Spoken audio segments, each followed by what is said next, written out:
Hello everyone, I hope that you're well. Today I wanted to make something fun to eat and just as simple to bake.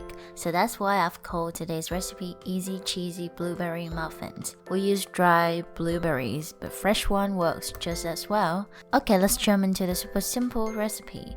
First, we need to add 190 grams of flour, 1 teaspoon of baking powder, and a tiny pinch of salt into a bowl. Mix it together and then put it to the side. In the next bowl, we have to add 60 grams of sugar and 90 grams of butter and mix them together. Once mixed, add in 1 large egg, 100 grams of plain yogurt, and 40 milliliters of milk. This recipe is easy because 100 grams is just the right size for a normal snack yogurt, so just make sure to get a plain one. After mixing the wet ingredients together, you can start to mix the dry ingredients into the bowl. Keep mixing until the mixture becomes consistent. Then we can add in the blueberries. We used 80 grams of dried blueberries, but these ones are still juicy.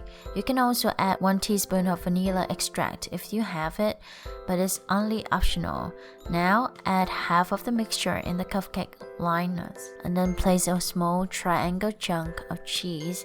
We used the Laughing Cow brand because it's salty and works well with this recipe, but any chunk of cheese would work. Each piece of cheese could be cut into 6 even slices, so we used 2 pieces of cheese. The recipe will allow you to make 8 muffins, but because there will be 12 slices, you can choose to add the rest evenly to 4 of the muffins, so some will be a little cheesier, or you can eat them now whilst you wait for them to bake. Speaking of baking, you want to preheat your oven to 360 degrees Fahrenheit, that is about 180 degrees Celsius. Cook the muffins for 25 to 30 minutes at the same temperature.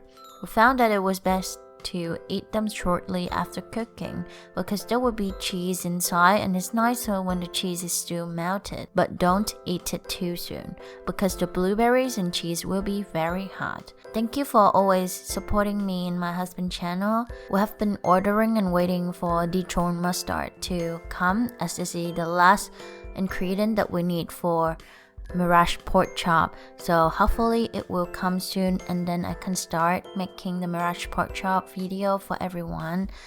Thank you again for your support. I really appreciate that. Thank you and have a nice day.